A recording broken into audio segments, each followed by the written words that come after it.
Good afternoon, everyone. Thank you for being here. It's an honor to join the Massachusetts Lieutenant Governor, Lieutenant Governor Kim Driscoll, also Secretary of Veteran Services, Jon Santiago, and Secretary of Housing and Livable Communities, Ed Augustus. I'd also like to acknowledge that our state representative, Christine Barber, is here, and our Counselor at Large, Kristen Strezzo.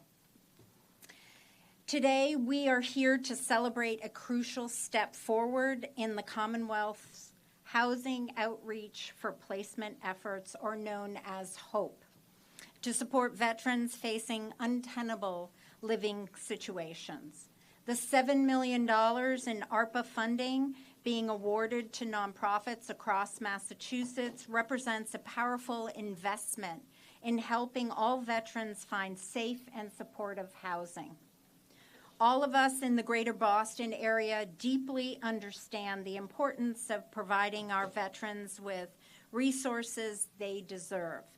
Our veterans have sacrificed so much for our freedoms and security, so it is not only our duty, but it is also our honor to ensure that when they arrive home, the resources are in place to help them thrive. The funding will empower nonprofits to continue their vital work, offering veterans a chance to rebuild their lives with dignity and respect. It is a testament to our collective commitment to leave no veteran behind. I would like to express my gratitude to the Lieutenant Governor, Kim Driscoll, Secretary Santiago, and Secretary Augustus for their unwavering dedication to this cause. Together, we make a difference, one step at a time towards ending veterans' homelessness in our state. And now I'd like to introduce our Lieutenant Governor, Kim Driscoll. Thank you, Mayor.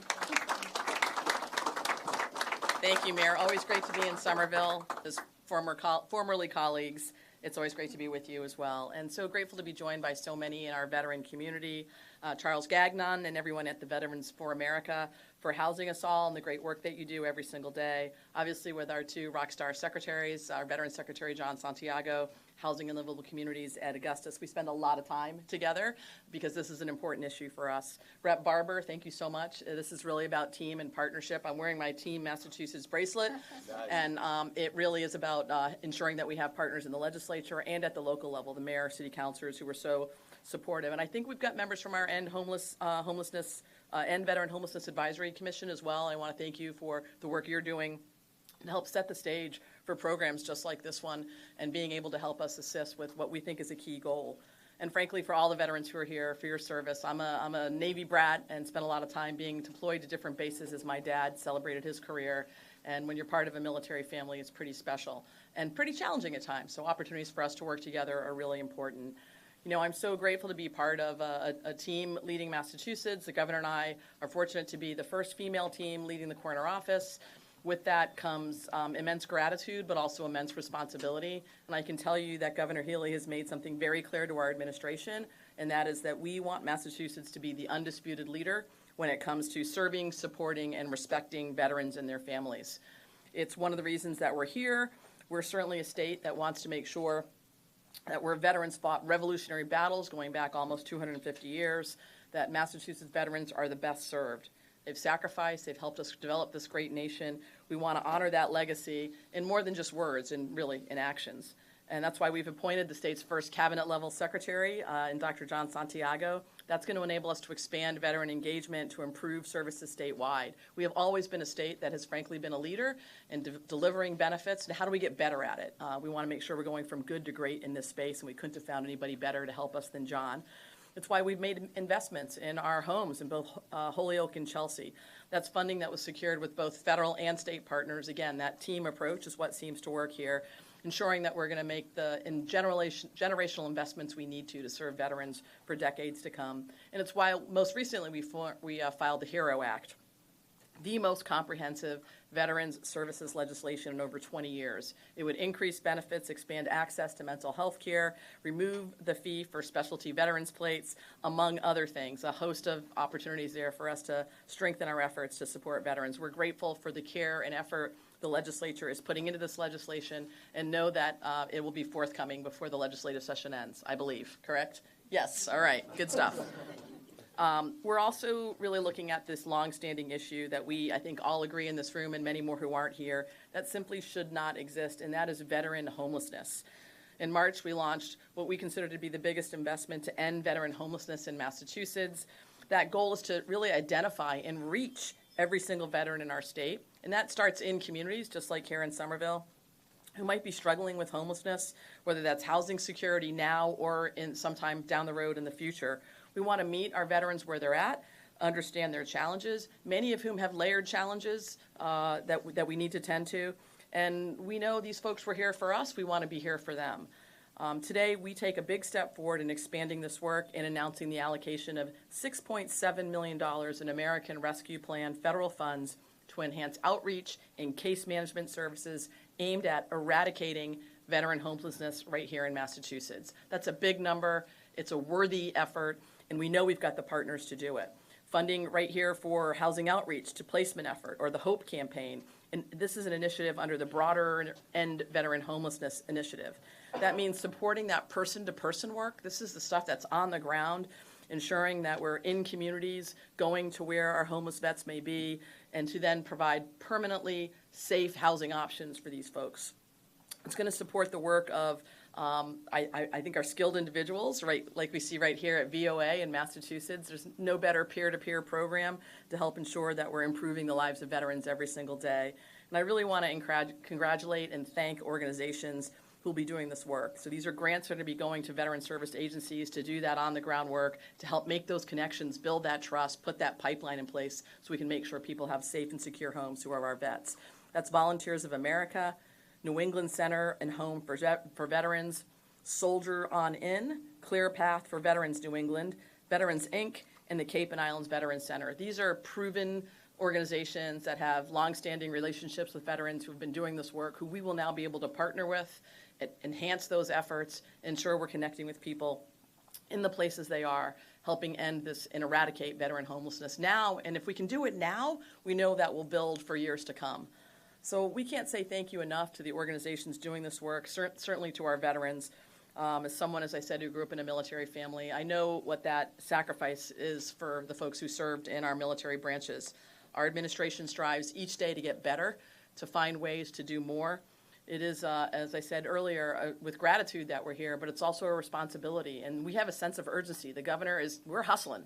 She's keeping us on our toes to make sure as we make these investments, we strengthen these partnerships, and then we do the work that people are committed to having us do, and that is making Massachusetts the best place to live, to raise a family, to go to work, to attend school, building a Commonwealth that's more competitive, more affordable, and more equitable. This is the heart of that work, ensuring that we're taking care of our veterans and making it possible to put our very values and our words into action. So I'm thrilled to be here, as I said, with members of our team, and we're so fortunate that we have not only an individual who is a member of the Armed Services, who currently serves in the Guard, but also is a physician leading our Veteran Service Cabinet. It's my pleasure to be able to introduce Dr. Jon Santiago.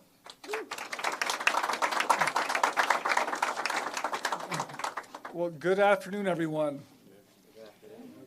Good afternoon, everyone. Good afternoon. Thank you to the Mayor, Ballantyne, and the VOA for hosting us today. I think in my third or fourth month as Secretary, it was one of my first visits in the entire Commonwealth. And I came here and I was inspired by the stories that I heard, that I learned. I got to chat with Melvin for a while before this event got started to hear about his story and how this place has changed his life. And just the work that you're doing all across the state, we couldn't be more honored to be here in this place, really just showing what can be done for our veteran community in the Commonwealth.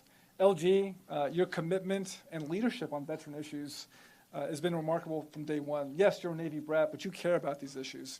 It's because of the LG and Governor Healey that we are investing more in veteran services than we've ever had before in the Commonwealth. It's because of Governor Healey and Lieutenant Governor Driscoll that we put forward the most comprehensive veterans legislation more than 20 years, right? And it's because of them that we're investing $20 million to end veteran homelessness, the largest dedicated investment ever for veteran homelessness. And we're excited to be a part of that. Yeah. And as much as they are prioritizing veterans, I have to tell you, one of their main priorities is housing. First, second, and third, right? And they told us from the very beginning, each and every one of us in the cabinet, listen, I know you're busy with your own shops, but housing is so important to us because without housing, we can't get the medical care we need, we can't get the job, we can't secure the education that we want. So they challenged each and every one of us to get active in the housing space. And we took that challenge seriously, and we did that. We thought about where we could pull funding from to support folks in a very holistic, comprehensive manner. So in March of this year, we put forward this plan, $20 million to do just that. It's a 5-pillar plan. I think the 5 pillars are listed right there. And this is pillar 1. And this is one of the most important pillars because it's about that outreach, that proactivity, that engagement with folks. Knowing, as I do with my patients, that if you give someone a key to their apartment or their house, that's not enough, right? It's about providing the comprehensive services that the veteran needs, whether it's mental health, whether it's support with job placement, whether it's education. That's what organizations like VOA and the rest of them that are awarded are committed to doing. Listen, we know them. We work with them. We trust them. We've partnered with them on a variety of different issues. And they're the organizations that are going to get us to functional zero. So I'm proud to be here today as a veteran, as the Secretary of Veteran Services, to really recognize these organizations and this $6.7 million that's going to lead us to a place where we can get to functional zero. And I'm proud to be doing that not just alone in our Secretariat. I mean, this really is a team game. We talked about the partnerships in our community, with VOA and others, the cities and towns, the legislature, but also across the secretariats. In this administration, it's the first time we've had a Secretary of Veteran Services, but it's also the first time we've had a Secretary of Housing and Livable Communities. So when I talked to Secretary Augustus about this idea, he was on board from day one. Our teams have worked closely together to get us here today, and there's still so much more work to do, but we're committed to getting there with each and every one of you. So without further ado, my partner in crime on this issue, Secretary Augustus. All right. Thank you, Secretary. First, it's great to be here in Somerville, probably one of the most pro-housing communities in the Commonwealth. And I appreciate the mayor's leadership and all the folks here in Somerville. And it is an honor to be here with the Lieutenant Governor, and I know Governor Healey is here in spirit. They gave us the very clear charge, not only around housing, but specifically around veterans housing. This is a priority. Work together, get this done, tell us what you need, and we're going to be there. And to their word, the governor and the lieutenant governor have provided every resource necessary to get the job done. And at the point of this is Secretary Santiago, who knows this space, who knows the players, who knows the issues and the challenges that our vets face, and brings that informed understanding to the work, educating all of us on the cabinet and throughout the administration. And like a good surgeon, bringing in the various tools and instruments that he needs at different times to get the job done. And that's literally what today is about. This first tranche of money that is being announced is making sure we're meeting the veterans where they are, dealing with the unique challenges, traumas, things that have caused their homelessness, understanding, doing it with compassion and empathy, and then building that relationship with them so that we can connect them with services.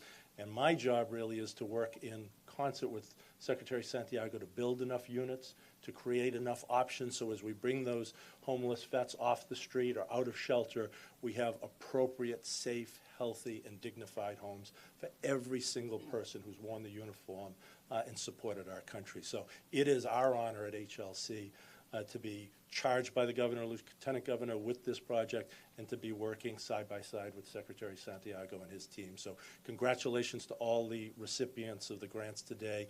Thank you for the work that you do on behalf of our veterans. Now it's my responsibility to introduce our host today. And Charles is someone I've had the opportunity to work with in other How many capacities. years? Many years. Charles had dark hair then. Yeah. I dyed the hair to get the job. Exactly. Executive blonde. Exactly. I still have hair. But he is a can-do person, somebody who's very passionate about this work and who has grown this organization and reaching more corners of the Commonwealth to make sure our veterans get everything they need. So it's my honor to introduce Charles Gagnon, the President and CEO of VOA. Thank you. Yeah, I know. We've shaken hands several times. Thank you, Ed. I just want to welcome everyone. My name is Charles Gagnon. I'm the President and CEO of Volunteers America, and we go by VOA Mass. We're the owner and operator, and we're one of the most significant partners with certainly John and his team and the rest of the state partners. So I just want to welcome everyone here. This is a big day for us. It's just great to have so many people that are committed to ending homelessness be here on a hot, sweaty day. John, good job in the HVAC system. Thank you. But it's really going to take a team, a collaborative effort. And it really starts with leadership. And Lieutenant Governor Driscoll, the Healey and Driscoll administration, you guys are getting it done. You're bringing people together across agencies. That's not historically correct, right? So we're talking about integrating and really bringing in partners, state agencies with leadership to end this problem. And I think it's well within our reach. So thank you, Lieutenant Governor. Keep up the good work. Thank you. I also want to thank the innovative leadership team. I've had experience both with Secretary Augustus and Secretary Santiago. I believe that the integration of these two agencies is the secret sauce. I think it provides a powerful partnership, but also promise to wed housing plus services. It's not just about housing, like Ed referenced, it's about comprehensive services, mental health, substance use disorder, food insecurity, housing stability, health stability. That's our motto at VOA Mass, and I really feel like it is the right motto at the right time to approach veterans who are homeless. I also want to thank Mayor Ballantyne. She was here for almost 2 hours. One of our veterans was telling the story. She and I were both reduced to tears. This was a year ago. It was today. a year ago, not today. Or a couple years ago. Yeah. But the city of Somerville has been an amazing partner and host. When we need something, they act. They drop by and just say hello and fellowship. And, our motto, if you go to our website, it's VOA, our motto is care today, opportunity tomorrow. Care today, opportunity tomorrow. What does that mean? That means each and every day we're providing care to Melvin and his residents in the city of Somerville, and we're preparing them for opportunity. And we have so many success stories as folks come through the Mass Bay Veterans Center, move into permanent housing, follow them with stabilization services, making sure they secure employment. And our model is one of whole person care. And what does that mean? We treat the entire person, the interconnectedness between health, behavioral health, housing, employment, and we bring those all together to make sure that everyone, all of our residents, Melvin, right, are going to achieve greater self-sufficiency and chase their dreams like anyone else in this room. So we are certainly committed to that. And last but not least, I want to acknowledge, first of all, the other veterans that are here. We have a variety of veterans. They've served our country. So thank you, veterans, and we're here for you today. I'd also like to thank our VOA Mass team. We have several people, thank you, Hannah, several people that have helped out, in particular, our Mass Bay Veterans Center, Howard Bennett, Program Director. Let's hear it for the Mass Bay Veterans Center. I can't do my job without an active board of directors, and our newest board member is David Rockwell right back there. David, thank you very much for being here and supporting us. And I just want to be really grateful to the commitment from the Healey and Driscoll administration. This is a breath of fresh air for me. I've been doing this work a long time. I'm not going to stop until we get there. I believe that the solution has to involve integration, whole person care, and I think we owe it to provide comprehensive services that are dignified, meet folks where they're at. These folks have served us, served our nation, and they certainly deserve everything and then some. So I want to thank everyone, but I have the honor of introducing the next speaker. And his name is Melvin Blanchard. Melvin is just an amazing person with an amazing story. He came to our doors. We've opened up our doors from him. We've embraced him. And Melvin, do you want to share a few words? Just a few. Uh-oh. Here we go. Live theater. Come on. No, Melvin, Yes. take it away. Thank you, Charles. I'm just full of gratitude, and to thank everybody would take more than my 2 minutes. That's all right. But the mayor and the governor and the VA, I'm just amazed and I'm full of gratitude because I met the mayor several times, but I guess, she shook so many hands all the time, not know my name. I didn't get a chance to tell her. I'm Melvin with a Y, not an I. But I just got to share my gratitude. Like, I'm a Vietnam veteran. I'm not using, no heroism, nothing like that, to make me no hero. But, VOA and the state and the city made me a survivor. I was out there for 45 years or more struggling. I spent a year in Jersey homeless. I spent a year in West Virginia homeless. I spent a year in New York State homeless. A year in Rhode Island. And I finally found this place online, VOA, and I did a little research. I was amazed. So I reached out to the VA up here. I was having heart problems, among many, But I just wanted to say this, to make a long story short.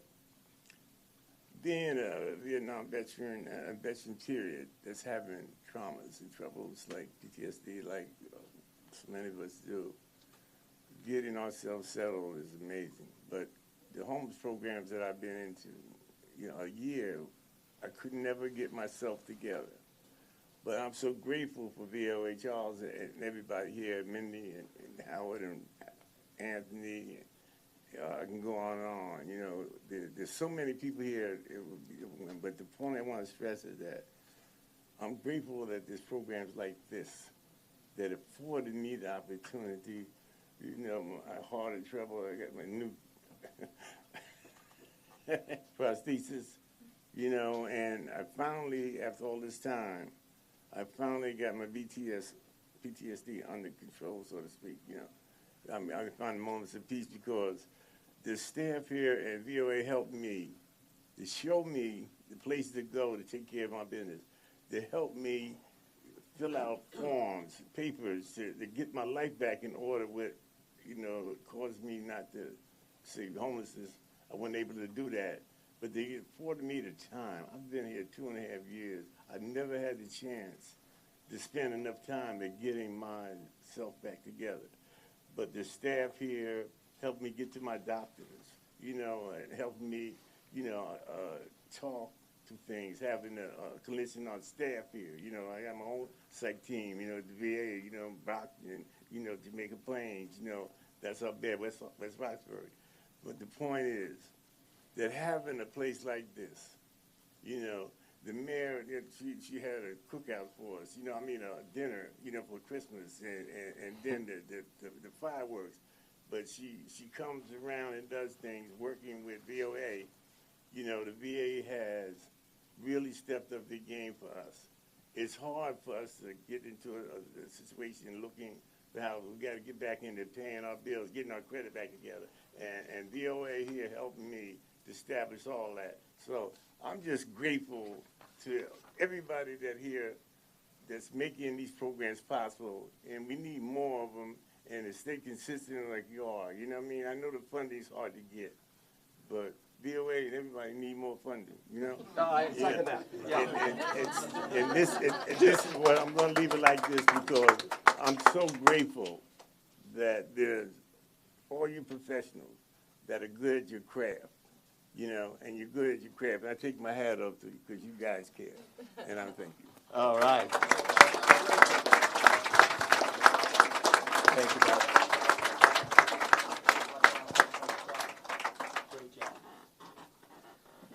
Wow, thank you, Melvin, for sharing that powerful story and speaking from the heart. And that takes courage, and he did a splendid job. So I think Melvin's a good example of the work that we're doing here. Our partners that are here, it's challenging work, but we're committed to the very bone to getting this right and getting this done. And we're going to double our efforts with these three leaders in particular, Lieutenant Governor, Secretary Santiago, Secretary Augustus. We're with you. We're going to go all the way. So I just want to say thank you once again. This ideal of chasing to end homelessness is something within our grasp. If any place can do it, it's Massachusetts. So let's make sure that we stay committed through the good times and bad times. We know we have a very aggressive timeline. The quicker we do this and the quicker we can create more housing across the board, the less likely people will be homeless, in particular individuals without children, and in particular with the veterans today we're talking about. So all I want to say is thank you. Please stick around. If anyone wants a tour, grab one of our staff, and let's keep the work going together. Thank you very much.